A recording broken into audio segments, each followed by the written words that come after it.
Gracias a todos por acompañarnos y los quiero invitar hoy día en este programa a un viaje.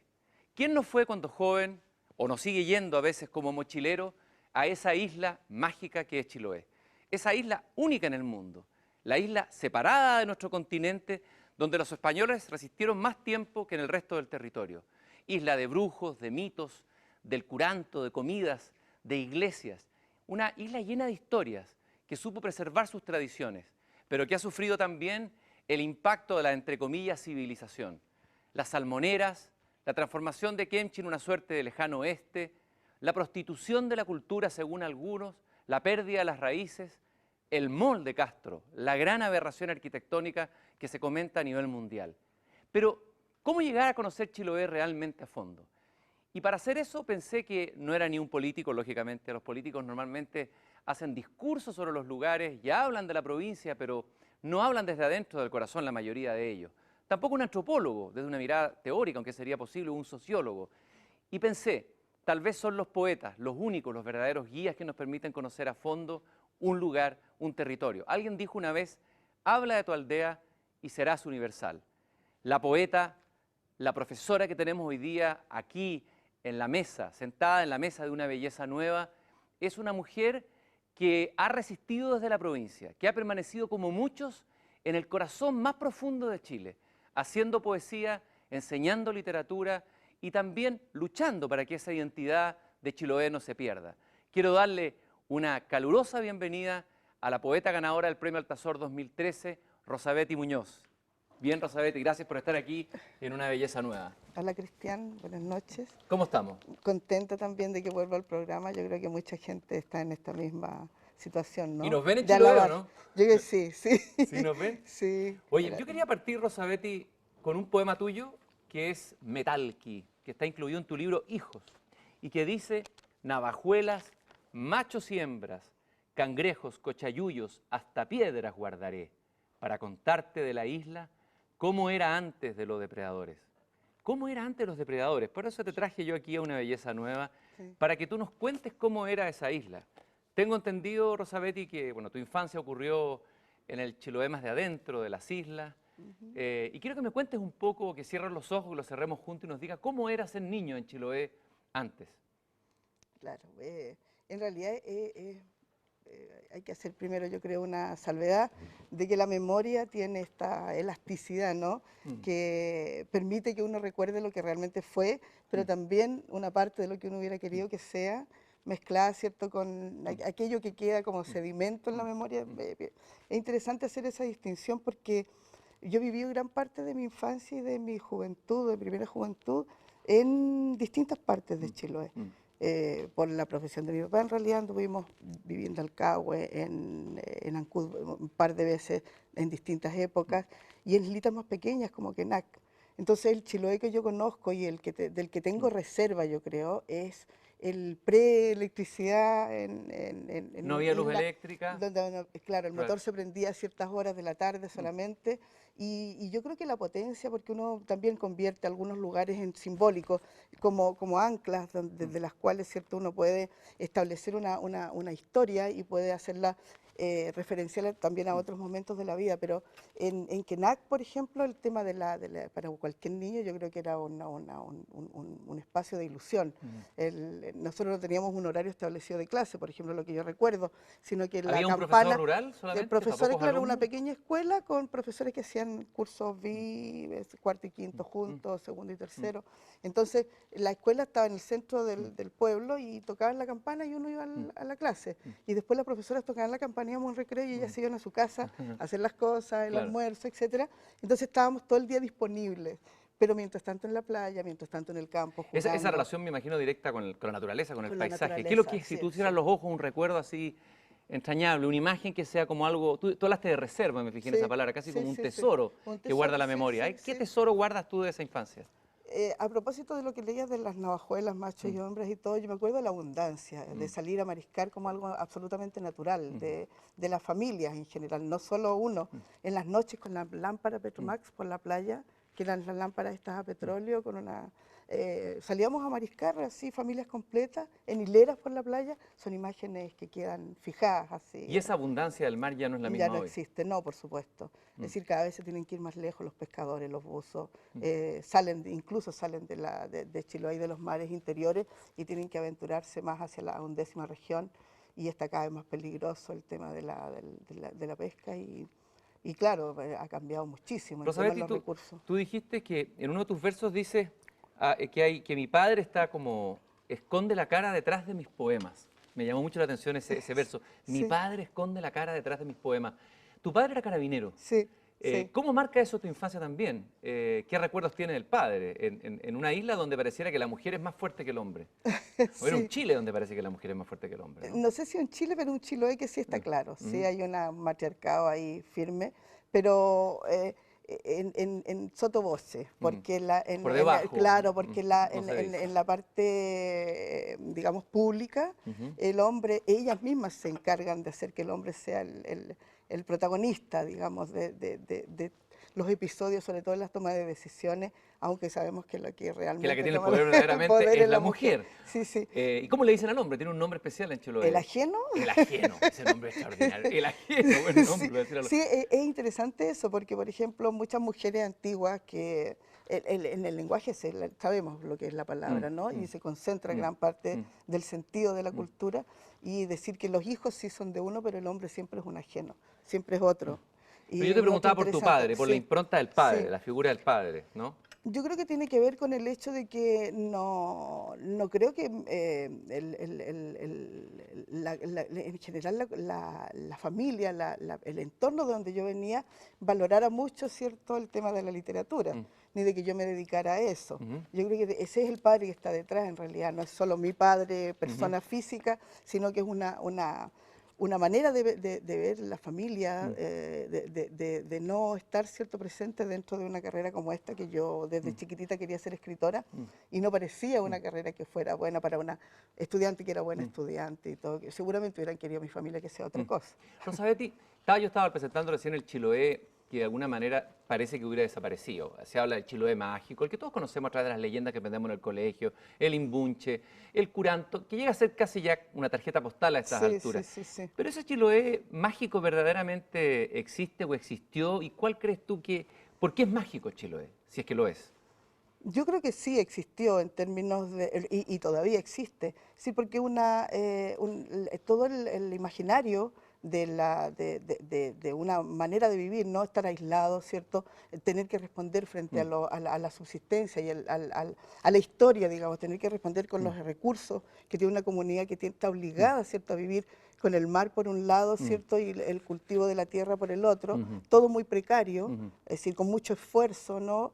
Y hacer esta mezcla entre la cultura, los chonos que vivían en la cultura indígena que estaba en Chiloé y después con la llegada de los españoles, lograr hacer la síntesis que hicieron, que es de la que somos nosotros hoy día, ¿no? Muchas de las costumbres provienen de ambos lados. El trasgo español, ¿cierto?, se parece mucho y el nombre es casi igual al trauco nuestro.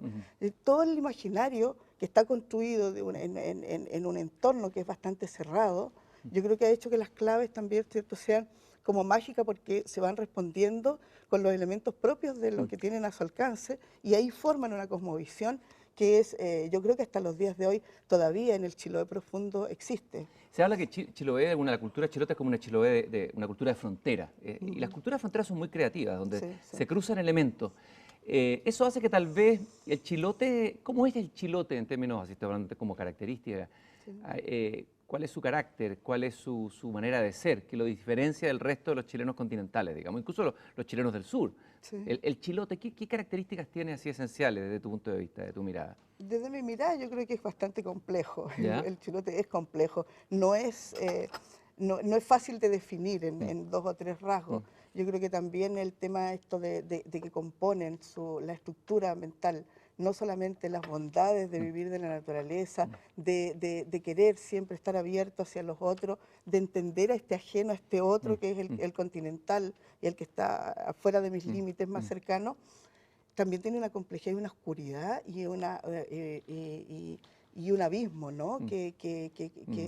como un espacio tan pequeño también, yo creo que los ciertos caracteres humanos se enquistan y hacen que sea yo diría que como bien visible la oscuridad también. Hay harto, Esa oscuridad aparece en tu poesía, sí, esa parte, digamos, que está escondida, que de repente está detrás de las casas, en esas luces que uno ve en pequeñas casas, en pequeñas islas, en pequeños pueblos, si uno llega en la noche.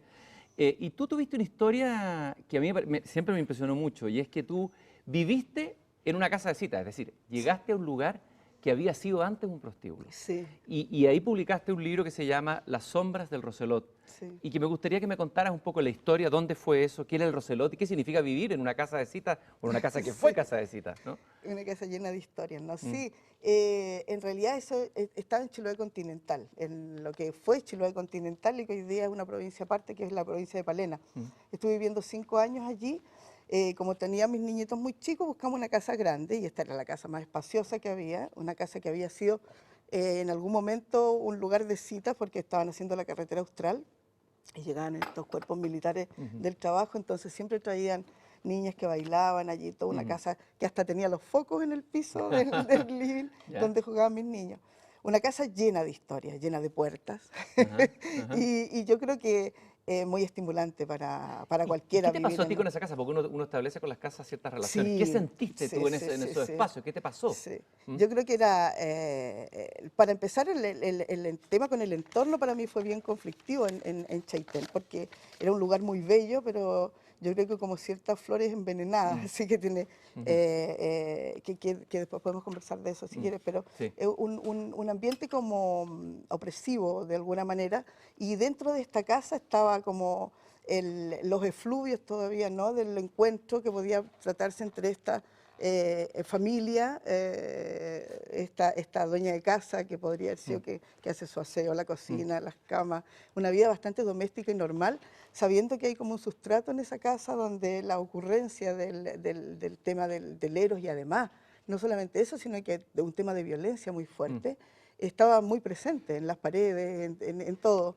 Y ese mundo, de alguna manera, un mundo que nunca tuvo una expresión, o sea, es un mundo que desaparece, se acaba esa casecita, se van los Sí, que trabajan en la carretera austral y queda esa casa, pero ahí quedan las voces, quedan, las voces, penan todavía esas exactamente, antiguas sí, mujeres. sí, Y hay un sí, sí. poema cortito que es muy bonito, que se llama Acecho, que me gustaría que lo leyeras, Rosabetti. Un poema sobre esta casa de cita, este Roselot. Este Roselot, acecho. Este caserío arremete mi estar. Acechan las bestias de la satisfacción. Aúllan bajo las tablas del piso, rasguñan las paredes. Respiro el espeso amargo de su acoplar. El espeso amargo de su acoplar. Tú empiezas a sentir casi las voces, empiezas a sentir las presencias. Y ahí entramos tal vez en una de las temáticas de tu poesía. Tu poesía hay bastante desolación, la sensación del paso del tiempo, del deterioro, cómo se va viendo el deterioro. Por eso el conjunto de tus poemas se llama Polvo de Huesos. Sí. Pero tú buscas dentro de eso, a pesar de esa, incluso en ese dolor, en el oficio de la prostitución, señales de luz, incluso señales de amor. Sí. ¿Cómo pasa eso y cómo te relacionas tú con ese mundo, Rosabetti?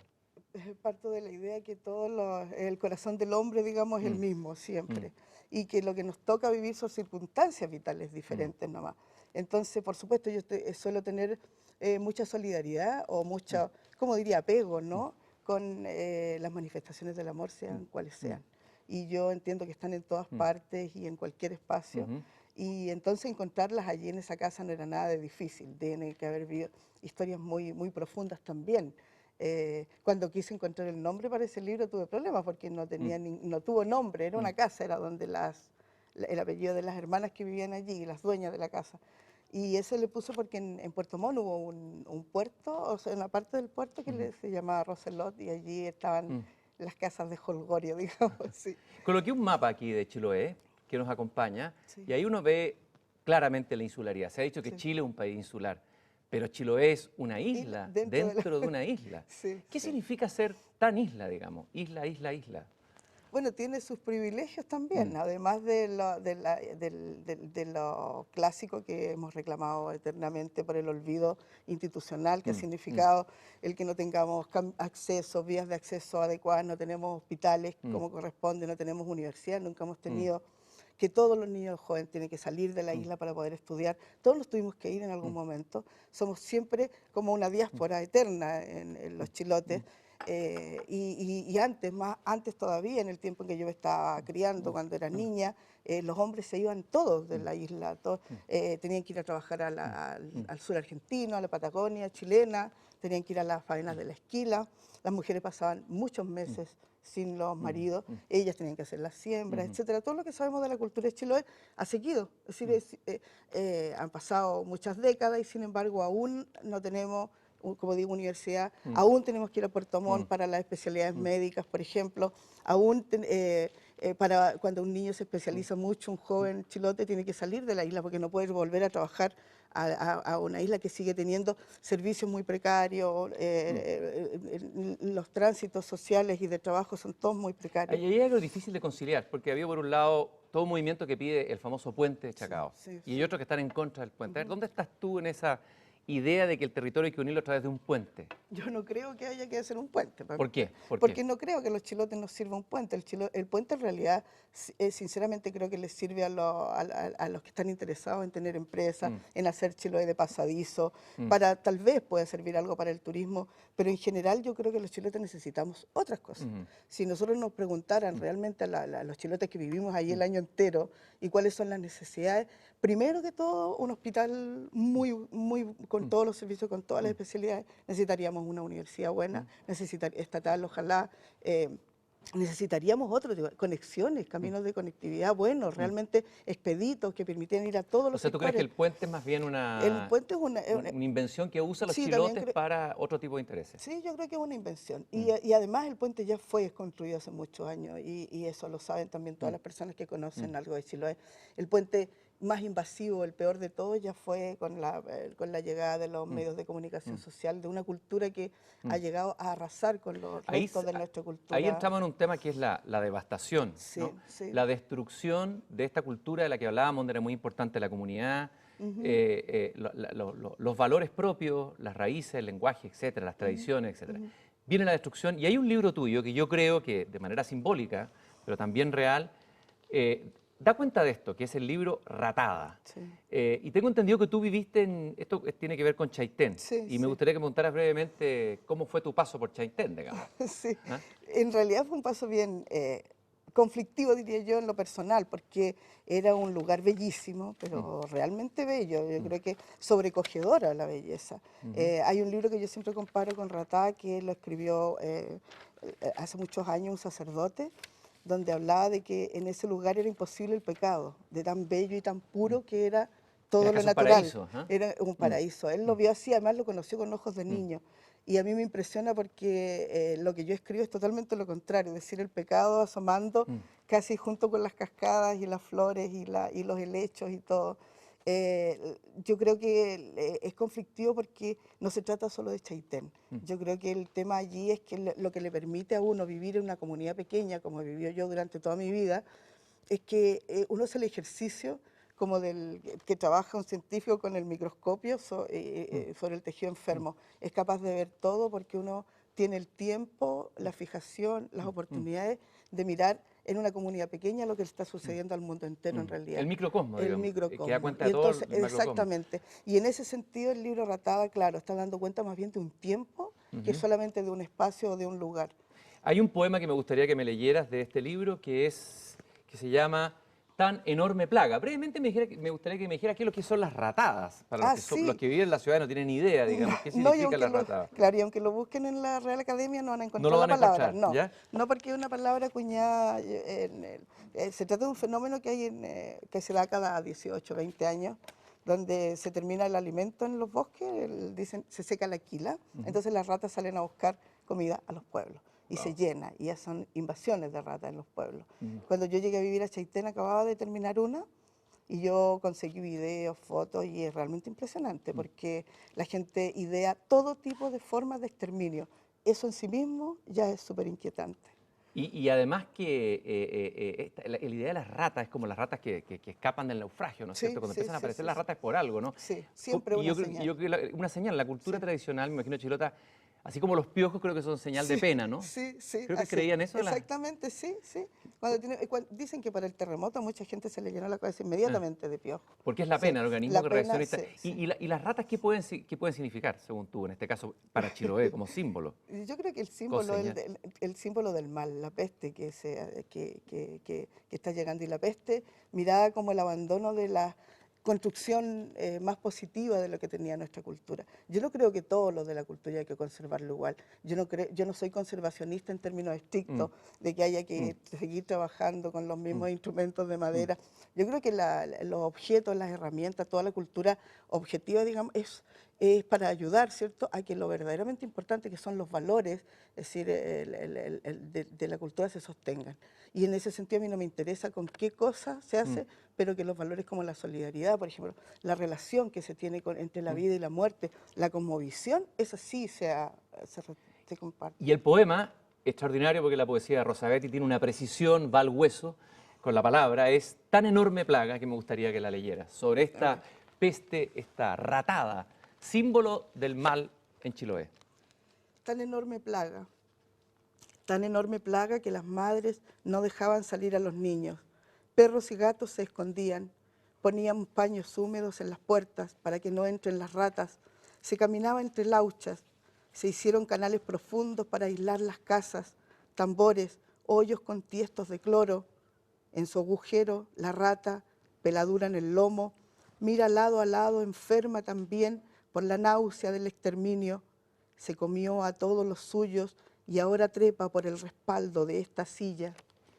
Se comió todo lo suyo y ahora trepa por el respaldo de esta silla.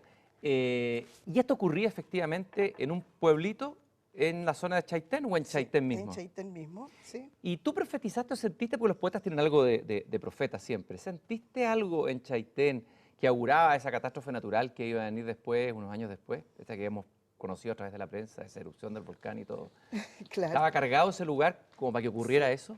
Yo creo que estaba cargado y lo único que hice yo fue poner a disposición, ¿cierto?, toda la apertura con la que siempre estoy dispuesta yo a entender la realidad, porque Ratada fue publicado el año 2005 y 2 años después fue el tema del Chaitén, del volcán. Muchas señales que hay en el libro no se entendían por qué tenían que estar, sin embargo, después bastante claro. Una de las primeras son los 3 primeros versos, cuando dice: aquello que se azota en lontananza como un gusano partido en dos. En ese tiempo yo desde una barcaza no tenía por qué decir eso. Chaitén se veía como un conjunto unificado, pero hoy sí, hoy día está dividido en dos porque después del volcán el río, ¿cierto?, dividió en dos el pueblo. Entonces, esas cosas, yo no creo que haya nada tan fantástico. Lo que sí los escritores, los poetas, los artistas en general tienen, yo creo que es una mirada más sobre la realidad, que lo abarca de una manera más completa. Mientras más uno se ponga en disposición de entenderla, más va a poder comprender ciertas estas cosas que a veces ni siquiera las comprendo muy bien, sino que las uso y las siento. Los poetas tienen como las antenas limpias, las antenas parabólicas muy limpias, como dijo alguna vez el poeta alemán Hölderlin. Sí. Llegaron las ratas y ese libro se constituyó en un símbolo también de lo que está pasando en Chile hoy día. La cultura está en peligro, los valores que tú dices de esa comunidad, y el símbolo más fuerte es esta foto brutal que voy a colocar acá, que es la del Mall de Castro. Y vamos a dejar una pregunta antes de ir a tanda. Le vamos a preguntar a Rosabetti y le vamos a preguntar también a los telespectadores. Los castrinos aparentemente votaron a favor del Mall, o sea, los chilotes mismos. Sí.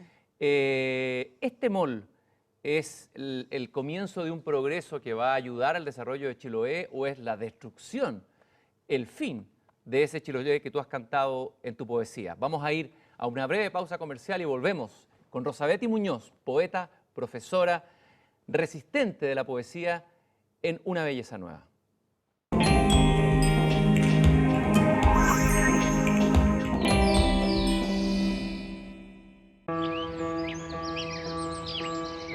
No hay nadie que no se interese por la verdad. No hay ningún bípedo implume.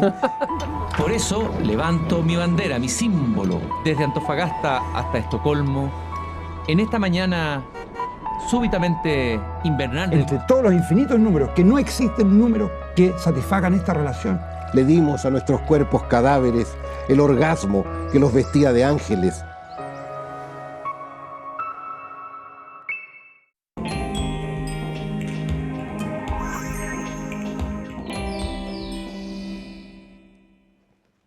Estamos en una belleza nueva con Rosabeth Muñoz, poeta, profesora y dije antes de ir a tanda, resistente, porque de alguna manera el que permanece en la provincia, el que permanece en las ciudades de nuestro país, esas ciudades dejadas a veces de la mano de Dios, abandonadas por el centro, son verdaderos resistentes, son los que mantienen la presencia en el territorio, los que han creado una cultura y que muchas veces sufren el abandono del centro. Y la gran pregunta es, para romper ese aislamiento, ¿era necesario que llegara esto, este mall cuya foto vemos aquí en mi pizarra? Este mall que ha sido citado, el mall de Castro me refiero, como una de las aberraciones más grandes de la arquitectura contemporánea y que es mostrado en las distintas escuelas de arquitectura del mundo como una de las aberraciones más grandes, es la pregunta que yo dejé, se las dejé a ustedes, los telespectadores, pero también a Rosabeth, y quería que me la contestara. ¿Cuál es tu visión? Bueno, tú eres de Ancud primero que nada. Sí. Vamos a decir rápidamente que Ancud está aquí. En el norte de la Aquí isla, en el sí. norte está Ancud, ¿no es Primera cierto? ciudad de la Y isla, luego sí. Castro está aquí. A ¿no es 80 cierto? kilómetros. Está en el Primero, centro. siempre ha habido como una diferencia, Sí, un poco de pelea entre sí, los ancuditanos sí, y los y castreños. los castreños. Los A ver, ¿por qué castreños. esa diferencia? ¿De dónde viene? Yo supongo, hay muchas explicaciones al respecto, pero Ancud fue históricamente capital de Chiloé, capital político-administrativa, pero también una capital cultural.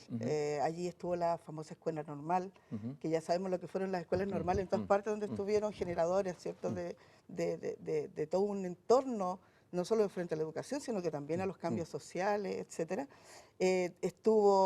Fuimos Puerto Libre, entonces había mucha llegada de barcos, mucha circulación de otras culturas también dentro de la comunidad de Ancud, y también, como digo, fue administrativamente capital durante mucho tiempo, por lo tanto, cuando empezó a cambiar, cambió para la dictadura militar, cambiaron la capital a Castro, entonces la rivalidad yo creo que tiene que ver con ese tipo de cosas, el protagonismo, quién es el que tiene el corazón de la isla, un ¿Y poco qué siente eso. una ancuditana cuando ve este mall de Castro? ¿Se ríe de los castreños? No, yo creo que no se podría reír uno de los castreños. A mí me parece triste para la cultura en general de Chiloé, sobre todo porque tal vez a esa foto le falta el contraste más brutal, que es que el mall es más alto que la iglesia de Castro. Todos le dicen la catedral de Castro, no es la catedral, porque la catedral es donde está el asiento del obispo, que sigue siendo Ancud.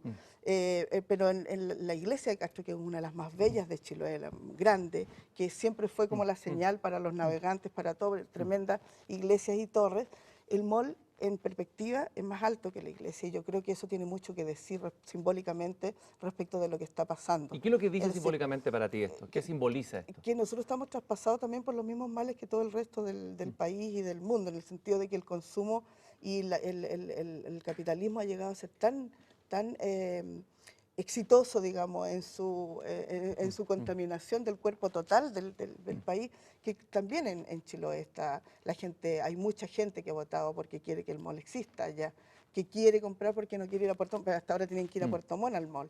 Entonces, sí, uno no puede dejar de ver que hay una buena parte de la población de Chiloé que le está dando la espalda a su cultura, eso está claro. Y la pregunta es, ¿por qué el chilote le está dando la espalda a su cultura? Tengo aquí otra fotografía que voy a mostrar, no sé si a cámara, a una de las cámaras que me siguen por detrás. Otra foto que nos da una perspectiva tal vez mejor o distinta de la que teníamos del mall. Ahí se ve la iglesia, es impresionante, tienes razón, Rosabeth. Es impresionante en realidad. Sí, es muy impresionante. ¿Cómo esta iglesia queda, que es el símbolo de toda la cultura, de todo el mestizaje que se dio en Chiloé, de los misioneros, Sí, sí. queda reducida a nada al lado? Oye, los griegos hablaban de una cosa que es la desmesura, la hubris. Sí, sí. Hay algo desmedido en esto, Sí, sí. fuera de escala, ¿no? Sí, sí. Yo creo que porque tiene que ver también con las últimas décadas, el cambio de Chiloé ha sido muy fuerte, muy brusco. Se ha notado, así como en todas partes ha habido, claro, una transformación y ha ido bastante paulatina, de repente uno se va acostumbrando al paisaje. De pronto en la realidad tan pacífica, tan del ritmo natural que tenía Chiloé, ha sido como mucho más imponente tal vez los cambios. Es decir, una persona que fue hace 5 años va hoy y le cuesta mucho entender Reconocer qué pasó ahí. Reconocer Ahora, qué pasó allí, Lo claro. interesante es porque habrá miles de tesis, están escribiendo sí, libros. sí. Los poetas tienen esa capacidad maravillosa de ir al fondo de la esencia de las cosas. Y tú ya escribiste algunos poemas y yo la pregunta es ¿por qué pasó esto? Y un poema que yo recuperé en uno de tus libros, que es el poema Chuit, cuenta un poco qué le pasó a los jóvenes Sí. de Chiloé, y esto está en el libro de Hijos, Hijos. 1991. Sí. Antes de que lo leas, ¿es verdad que tus te hiciste poeta mudando pañales, preparando la comida. ¿Cómo se hace una mujer en Chiloé poeta? Con todas las dificultades cotidianas, digamos, de toda mujer. El libro Hijos lo escribí cuando tenía 3 guaguas juntas prácticamente, tienen 11 meses de diferencia entre los 3. Pero antes yo te decía que desde que era niñita quería ser escritora. Mi modelo de vida era Gabriela Mistral. Así es. Ella era mi heroína. ¿Por qué era tu heroína Gabriela Mistral? Bueno, primero porque leí muchos poemas de ella cuando era niñita, aprendí a recitar muchos poemas de ella. Y porque cuando empecé a leer sobre su vida, todos los viajes que hacía, el representante de Chile, su dignidad, las fotos que vi, todo en ella me parecía que era, realmente la convertí en mi heroína. Después la he seguido leyendo mucho. Y claro, yo siempre quise ser escritora, así que, pero el libro Hijo está escrito casi entero, completo, en ese tiempo de pañales, de guaguas, de mamaderas y todo. Sí. Muy bien, entre muda y muda, algunos versos. Y entre ellos, la pregunta que te dice, ¿por qué? ¿Qué pasó con el chilote, con el joven del campo? ¿Qué ocurrió? Chuit, se volvió el hijo contra los mayores. Del pueblo llegó extraño, avergonzado del fogón y las siembras. No quiere sentarse a darle pan a los pollos. Buscan los viejos palabras para hablarle. Preparan el salón de las visitas. Juntan pesos para los nuevos gustos. Lo miran reconociendo alguna huella, cualquier cicatriz de las astillas del tiempo o picada de quiscales en las manos, y descubren que las tiene, cada marca de la infancia, que ellos, los otros, le miran en el pueblo con un poco de asco. Bueno, es bien impresionante y bien gráfico lo que dice tu poema. Primero es el hijo que se vuelve contra los mayores y que de alguna manera siente vergüenza de lo que él es, ¿no? Y usa una palabra que aquí me gustaría que la explicaras, que es la palabra quiscales, picadas de quiscales. ¿Qué son los quiscales, Rosabel? Los quiscales es una planta que está entre la arena y la tierra. Se saca un fruto que se llama chupones, pero para sacarlo hay que llevar unos palos grandes porque pican y tiene unas espinas que se quedan clavadas. Y en los chilotes tiene una de las características, lleno de quiscales. Las manos de picadas de quiscales. ¿Y hay ese como avergonzarse? ¿Eso ocurrió? ¿Qué pasó con los jóvenes de Chiloé? ¿Qué ha pasado con los jóvenes? Con las salmoneras, con todo esto, digamos. Sí, hay como hartas variables, es decir, muchos jóvenes eligen no estar en los campos. En las islas pequeñas, yo he recorrido varias de las islas pequeñas y ya no quedan jóvenes, hay pura gente anciana, pura gente mayor, porque los hijos se han ido y ya no quieren volver, ¿no? Aquí tendrían que volver otra vez a cultivar tierra, que cada vez es más difícil, ya no hay leña, que es la calefacción fundamental de las islas, agua cada vez hay menos. Entonces se van a las ciudades más grandes, Castro, Ancud, Quellón, donde hay pesqueras, y donde hay otros jóvenes como ellos que trabajan, ganan un sueldo a fin de mes. Cuando estaban en las faenas del campo no veían plata, sino que tenían todas sus necesidades resueltas, pero dinero, compra, consumo, no existía dentro de la cotidianidad común. Entonces, ahora tienen otra forma de entender la vida y tienen un montón de, diría yo, voladores de luces o seducciones, ¿no?, que el sistema les pone a cada rato y quieren tener, como todo joven del país hoy día, yo creo, zapatillas y teléfonos celulares, ultra generación, y quieren estar conectados. Por eso yo digo, tampoco es compleja la situación. Quieren estar en la línea, ¿cierto?, del país completo, pero por otro lado eso significa abandonar una forma de vida completa que se rige por otras leyes. Y hay toda una generación de jóvenes, sí, yo en eso tengo mucha esperanza, de chilotes que se han ido y que miran hacia atrás y vuelven y ven que ahí está lleno de contenidos otra vez y que quieren recuperar su historia, recuperar su historia. Rosabel, tú además eres profesora, junto con poeta eres una profesora, una gran maestra. ¿Cómo era Mistral? Un poco es análogo a tu historia, eres profesora del Liceo Domingo Espiñeira Riesco de Ancud. Sí. Y además has hecho un trabajo maravilloso, y es que has hecho unos talleres donde han salido otros poetas jóvenes, les has llevado la poesía a los jóvenes, tus niños creo que son entrevistadores, invitas a poetas a la isla, y ellos hacen como una belleza nueva, así como in situ, ¿no? Pero ellos mismos, y lo harán mejor que nosotros. Y me gustaría que hablara un poco de pedagogía, ¿qué significa hoy educar? ¿Qué cambios has visto tú en las nuevas generaciones? ¿Y qué significa ser profesora hoy, en el mundo de hoy, digamos?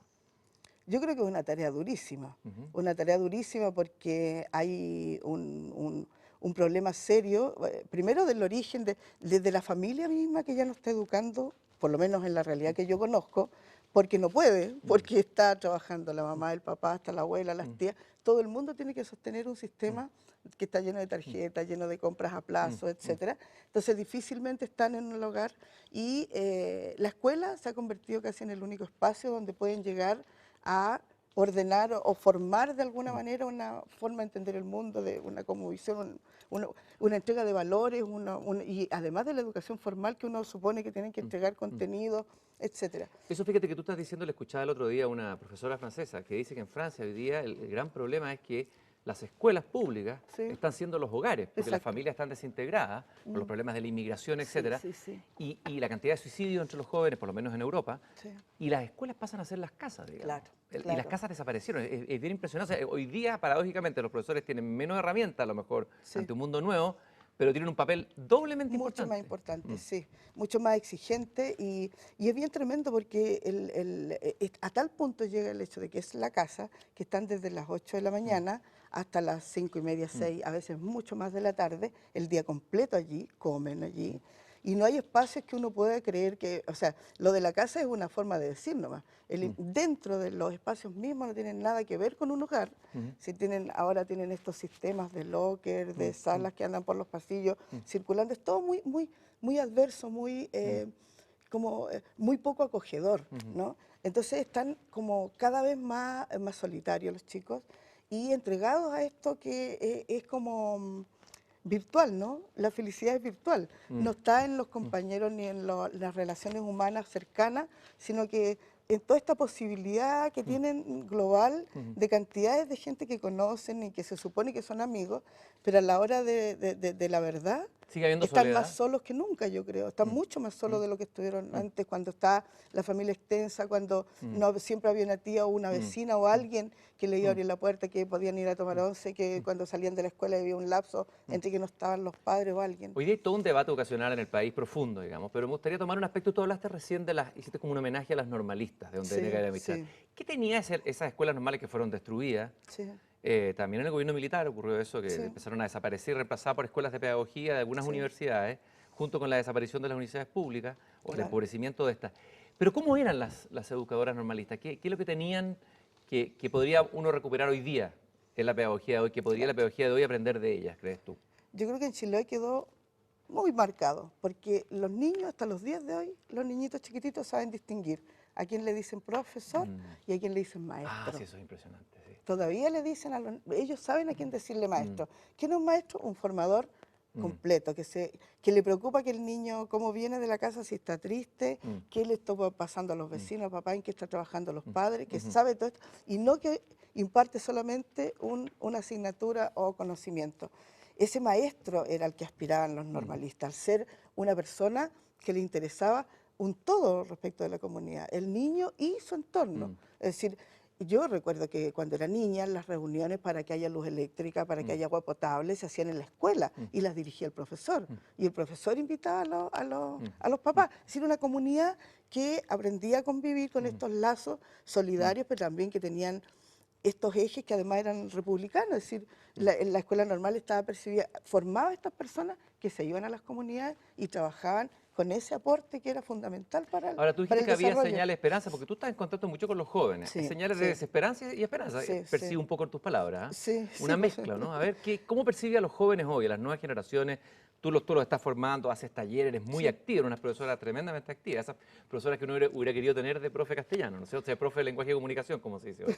A ver, ¿cómo percibes tú a la gente joven, a las nuevas generaciones? A mí me asusta un poco porque, como digo, estos chicos que llegan, por lo menos los que yo conozco, que son de colegio público, primero que me interesa decir, de colegio público, que ha pasado en Ancud, como ha pasado en todo el país, la ley del sálvese quien pueda. Si yo puedo sacar a mi niño, lo saco y dejo de pertenecer a un tejido social, ya no quieren estar con los demás, por lo tanto el capital cultural se va reduciendo cada vez más. Ya no hay posibilidad, ¿cierto?, de hacer una convivencia donde se crucen, ¿cierto?, los distintos capitales culturales, que eso ya es muy grave en educación, muy grave. Entonces yo trabajo con chicos que están en el sistema público porque no han podido los papás llevarlo a ningún otro colegio privado. Así de terrible, porque muchas familias, porque no pueden, los dejan, o sea, no porque crean No en por la una educación opción, no es pública, una opción. no es una opción. trabajo con niños y que tienen todo este tipo de problemas sociales gravísimos. Entonces, son chicos que están muy, pero muy abandonados a todo lo que les venga, ¿cierto? Son muy enajenados, diría yo, en general. Hay muchos niños muy enajenados, muy solos y muy perdidos. Y por otro lado, tengo esta percepción de que hay muchos chicos que se han ido, han tenido que salir, porque tienen que irse de la isla, y al mirar en perspectiva descubren todavía unos ciertos puntos de reserva de esa cultura particular, propia de Chiloé, y que les empieza a parecer su propia historia y su instalación allí como deseable. Como si tuvieran que instalarse en alguna parte, se instalarían allí. Todas las de reserva, no, hablamos de tesoro. Sí. A ver, nómbrame 3 o 4 reservas o tesoros que son propios de la cultura chilota y que no están en el resto del mundo, entre comillas, moderno o posmoderno, o el mundo actual, digamos, que sea entrañablemente chilote. Puede ser un objeto, puede ser una cosa, una Sí. situación, ¿qué? Bueno, por ejemplo, te iba a contar esto a propósito del mall, de una señora que leí una vez en un diario una carta que estaba enojada porque había ido a Chiloé y había ido a visitar unos cementerios donde habían estas casitas de los muertos y decía que la casa de los muertos le habían puesto zinc en el techo. Sí. Entonces yo le contesté con un artículo diciendo que a mí me alegraba mucho que le hayan puesto zinc, porque si un chilote vivo cree que su casa, el zinc va a evitar incendios, es más barato, el ruido de la lluvia se escucha decir, ay, y es mucho más barato, le conviene mucho más. Si su propia casa de vivo le pone ese techo, va y le cambia el techo a la casa de los muertos, la cultura está intacta. Porque ¿qué es lo que importa allí? Que sigue yendo a ver a sus muertos, le cambia el techo a su casa, lo va a visitar, le cuenta cómo está la familia. Es decir, la historia de cómo vive el tema circular entre la vida y la muerte me parece un valor extraordinario y que sigue estando allá. Todavía están los velorios en que importa mucho ir, conversar, tenerlo presente. ¿El velorio al de muerto todo Angelito el sigue tiempo. vivo en algunos lugares o no? Cuando No niños sé, no he mueren- ido hace mucho tiempo yo a velorios de Angelito, pero siguen siendo los ritos de la muerte muy importantes dentro de la cultura. Ese es un rasgo que a mí me interesa muchísimo. El de la solidaridad, que se da siempre y flota en cualquier parte. Ese sí que no necesita hacer campañas ni muy vistosas como se suelen hacer en la televisión ni nada. Es una solidaridad No, es espontánea, una- natural. Sí, diría Sí. natural, sí, y que florece todo el tiempo. Eso también está muy vivo y me interesa y yo creo que no es necesario hacer una parafernalia para que esté allí todo el tiempo. Y un sí. elemento vital de la cultura chilota es el tema de las santas. El santerío, la santería, que puede Sí. ser visto como superstición, pero también como riqueza cultural. Tú escribiste un hermoso libro de poemas que se llama La Santa, Sí. historia de su elevación. Sí. Y de alguna manera te metiste en ese mundo de la santería. ¿Qué es lo que te interesa a ti de esta devoción tan chilota por las santas, de vestirla, trasvestirla, colocarle trajes, etcétera, etcétera? ¿Qué ves en ello? A mí lo que me emociona es la fe de la gente, los feligreses. Eso es lo que me conmueve y lo que realmente me motiva a ir a las fiestas y todo, porque lo que todo el chilote sabe, y yo creo que mucha gente del país también conoce, muchas veces para pagar una manda y ponerle un vestido a un santo que son enormes, la gente deja de comprarse cosas, ropa para ellos, pero le tienen que poner a la santa prendas que ellos jamás podrían costearse, de terciopelo, de raso, las telas que Impresionante. usan, todo eso es maravilloso. Y visualmente, todo estéticamente es muy bello. Y es esa fe lo que hace que para mí estén absolutamente cargadas esas imágenes. Fundamentalmente es eso. Me gustaría que leyeras Ella carga recién nacidos, que es parte de Es como este bien poemario. terrible ese poema. Es un poquito fuerte. Sí. Bueno, si Ella quieres, escoge vos carga. otro en el último segundo de este bloque. A ver, dale, Eso. Rosa Betty, sí. Ella carga recién nacidos. La santa contrae las carnes a la hora de la uñada. Es el dolor que taladra. Se cuelan fríos, desamores. Ella misma carga recién nacidos, desorbitada, insuperable en la desgracia. Todos enfermos, tan abandonados, todos amorosamente muertos. Amorosamente muertos. Niños amorosamente muertos. Y ahí vamos a dejar planteado un tema que es doloroso, pero tú misma dijiste que no es tiempo de amarrar la lengua. Como poeta te metiste en un tema muy duro, que es un tema muy de Chiloé, que es justamente son los abortos, el abuso sexual, temas de oscuridad de Chiloé, pero que tú con una delicadeza que no tiene la crónica policial has logrado entrar en ella. Y eso es lo que te voy a preguntar para la próxima tanda. A ver, ¿cómo la poesía y la palabra puede meterse en ese tema tan doloroso que es la muerte de los niños de manera diferente a como lo hace el periodismo. Y volvemos inmediatamente con una belleza nueva.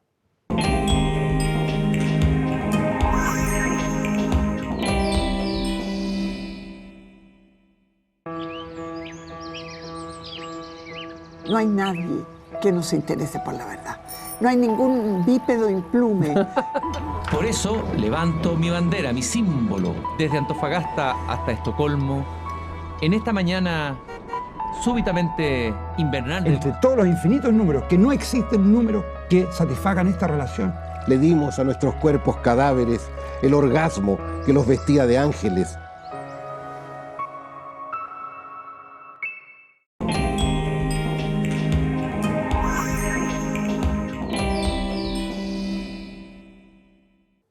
No es tiempo de amarrar la lengua. A veces la palabra tiene que decir cosas que son dolorosas, y sobre todo la palabra poética. Y estamos con Rosabety Muñoz, una poeta de Chiloé, de Ancud, ancuditense, quien no ha amarrado su lengua y que ha metido la palabra a veces en las heridas de Chiloé y también de Chile profundo.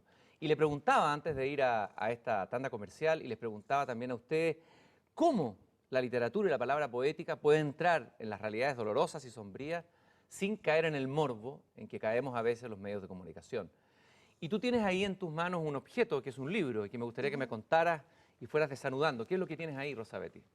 Este libro, bueno, iba a contar que tú dices, ¿cómo puede hablar uno de estos temas? Yo creo que escapando precisamente de la forma que lo han hecho. Este libro, que se llama En nombre de ninguna, trata el tema de la muerte niña, le digo yo en general, porque habla de aborto, pero también habla de infanticidios y de muchas formas de la muerte, de la maternidad no deseada. Es un libro que está amarrado porque es un tema del que no se habla, y es un objeto libro que hizo Ricardo Mendoza, el editor del Cultrún. Lo hizo uno por uno. Tiene una bolsita de basura donde hay un niño Dios adentro, y que es una fotografía de Mariana Matios, el niñito Dios, y el libro está construido con puros poemas. Los primeros libros que él hizo a mano uno por uno estaban pegados con gasa quirúrgica.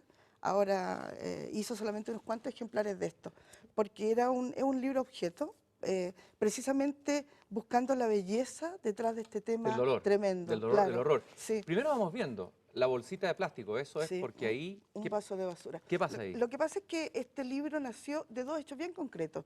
Yo cuando hablo con estudiantes, porque este libro lo llevo mucho al liceo y hablo mucho con estudiantes, tiene dos hechos concretos de aparición. La realidad está llena de poesía, en todas partes está la poesía.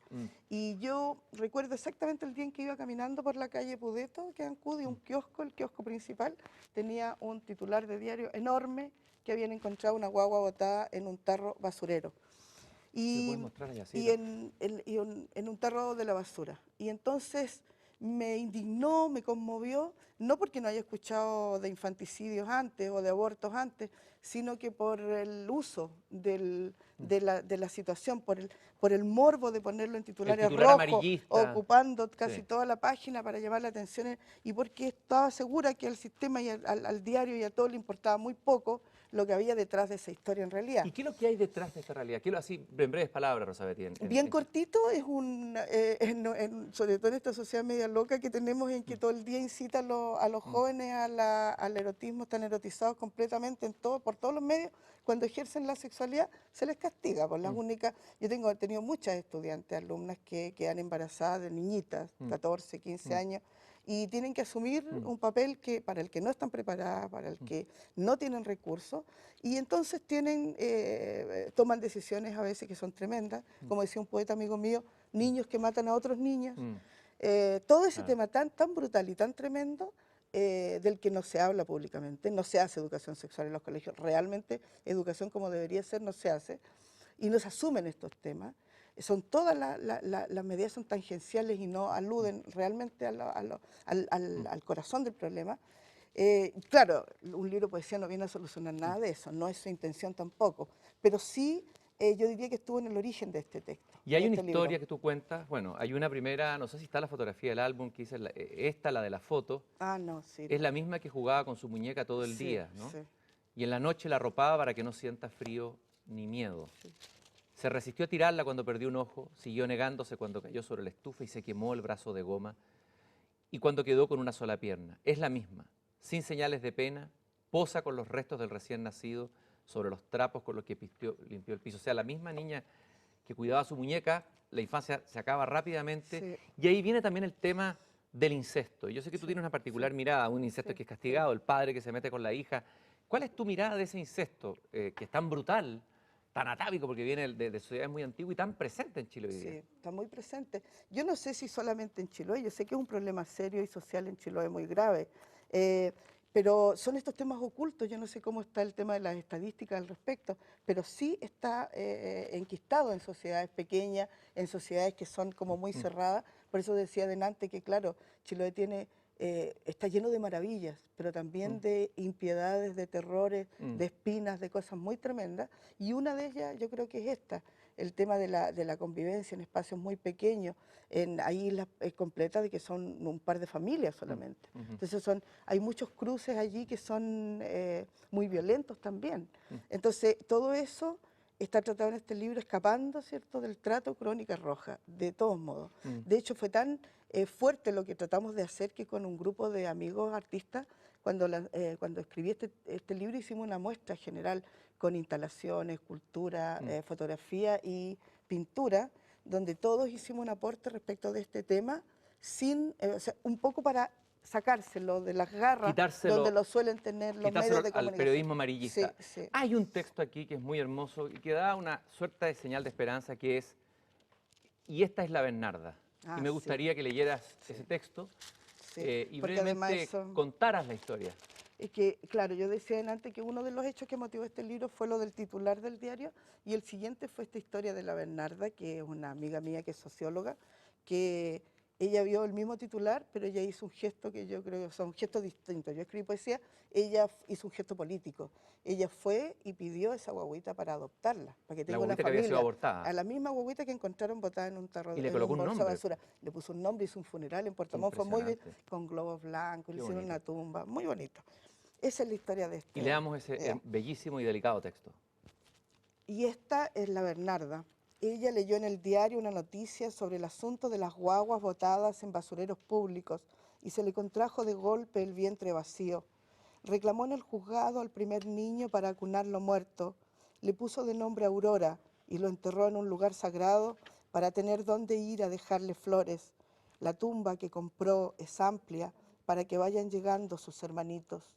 Es un gesto de reparación, que también ahí la palabra poética se mete en el dolor, pero también hace un gesto de reparación. La importancia de la palabra poética. Y tú eres una de las poetas, junto con otros poetas que se han agrupado en una suerte casi de movimiento espontáneo. Hay una antología que se llama Suralidad, Antropología Poética del Sur de Chile, que tú me acabas de traer recién al programa, editado en Puerto Varas, en Valdivia. ¿Por qué permanecer, a pesar de todo lo que hemos conversado, del dolor, del desgarro, el aislamiento, por qué un artista como tú, una poeta, que podría estar haciendo carrera literaria en Santiago perfectamente por la calidad de tu obra extraordinaria, ¿por qué permanecer en el sur? ¿Por qué resistir en la provincia, Rosa Betty? Bueno, hay muchas razones, en realidad razones que nosotros hemos conversado durante muchos años. Una de ellas es que todavía tiene mucho sentido lo que hacemos, nuestra palabra, en el desarrollo cultural del sur de Chile. Tiene sentido allí, tiene pertinencia, es decir, todavía uno puede hacer un aporte. La poesía que estamos diciendo no está desvinculada de sus lugares de origen. Todavía se nota mucho en la impronta allá. Otra razón que yo encuentro tremenda es que yo apuesto por una calidad de vida, primero que nada, es decir, la vida que uno lleva es el alimento para la poesía.